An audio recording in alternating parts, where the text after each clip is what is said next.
What's up, everybody? Welcome back to Wrestling Decoded. And today we're doing something a little different because this isn't really a review of one bad show. It's a look at a slow-motion identity crisis that's been building inside one of WWE's oldest pay-per-views for over 30 years. Survivor Series used to mean one specific thing: elimination matches, teams surviving one by one, a format so tied to the show's DNA that it's literally in the name.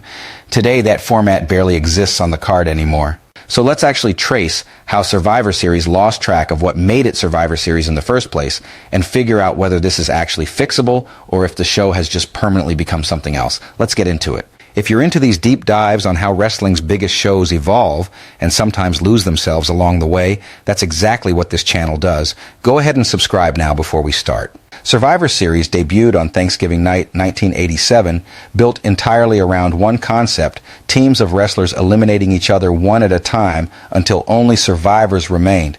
Team Andre, led by Andre the Giant, defeated Team Hogan that night, and for years afterward, this elimination format wasn't just part of the show, it was the entire reason the show existed. By 1990, WWE had leaned even further into the concept, introducing the sole survivor idea, where the last man standing from each match would eventually face off against each other later in the night. The whole event was built around addition through subtraction, story after story told through elimination, and it genuinely worked as a unique hook nothing else on the wrestling calendar was offering. But here's where the first crack actually shows up, and it's earlier than most fans probably realize. By 1991, just 4 years into the show's existence, the single most important match on the card wasn't a traditional elimination match at all. It was a one-on-one singles bout between champion Hulk Hogan and The Undertaker, marketed as the gravest challenge. That's the moment Survivor Series quietly started becoming a show about whatever big singles match WWE wanted to headline that year, with the elimination matches gradually sliding into undercard filler around it, present but no longer the centerpiece. Here's a question worth sitting with. If the show's signature format was already losing its main event spot just 4 years after the show launched, was this identity crisis ever really preventable, or was it baked into the concept almost from the very beginning? The elimination format did stick around for years afterward, and it wasn't without genuinely great moments along the way. Survivor Series 2001 closed out the entire WCW and ECW Invasion storyline in dramatic fashion, and 2003's 8-man tag between Team Bischoff and Team Austin is still remembered as one of the best traditional Survivor Series matches ever put together, proof the format could still deliver when the roster and the story were both right. But by most honest assessments, the format hadn't actually main evented the show since 2006. That's nearly 2 decades of a pay-per-view named after its own signature match type, without that signature match type actually being the biggest draw on its own card year after year. And the deeper problem wasn't just booking preference, it was roster math, plain and simple. By 2011, critics were pointing out that WWE simply didn't have the roster depth to consistently fill 4 or 5-man teams with genuinely compelling names every single year without padding.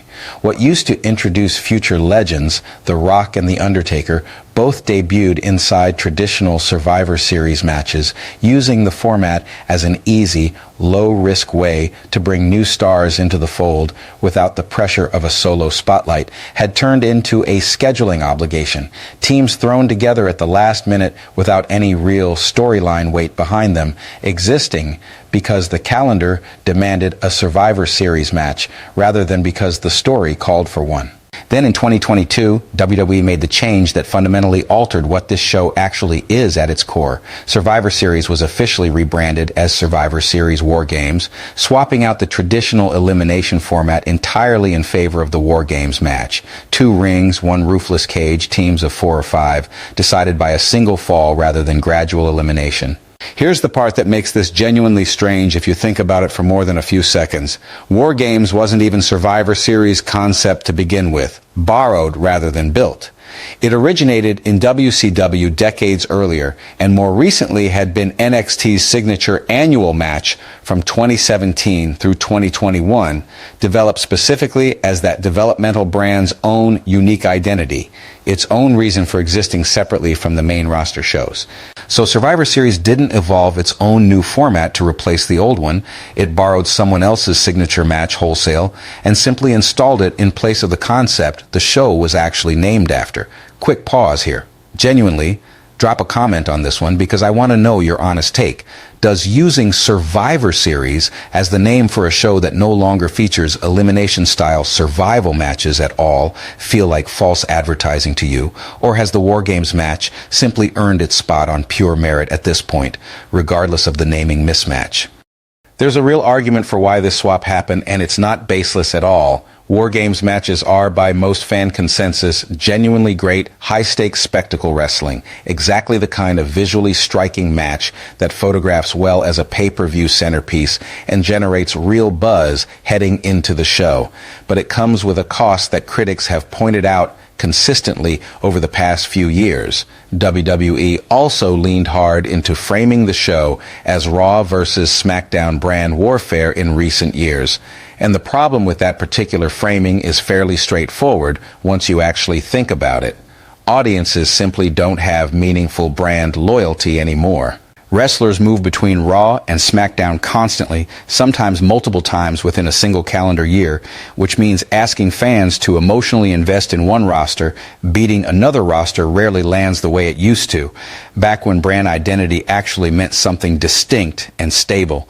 And Survivor Series hasn't just lost its own internal identity, it's lost ground externally too, relative to the rest of WWE's calendar.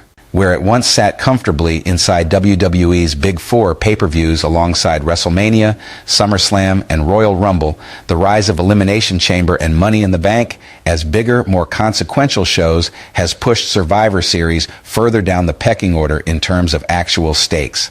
Those events tend to carry direct championship implications and genuinely career-defining moments, cashing in a briefcase, punching a ticket to WrestleMania, while Survivor Series increasingly feels like a spectacle show without that same connective tissue to the ongoing season-long story WWE is telling across the rest of the year. That tension came to a head most recently at the 2025 event, held for the first time ever in an outdoor stadium setting at Petco Park in San Diego, genuinely historic in terms of scale and presentation. The first Survivor Series held outdoors, the first held in a stadium, the first held in a Major League Baseball venue in the show's entire history.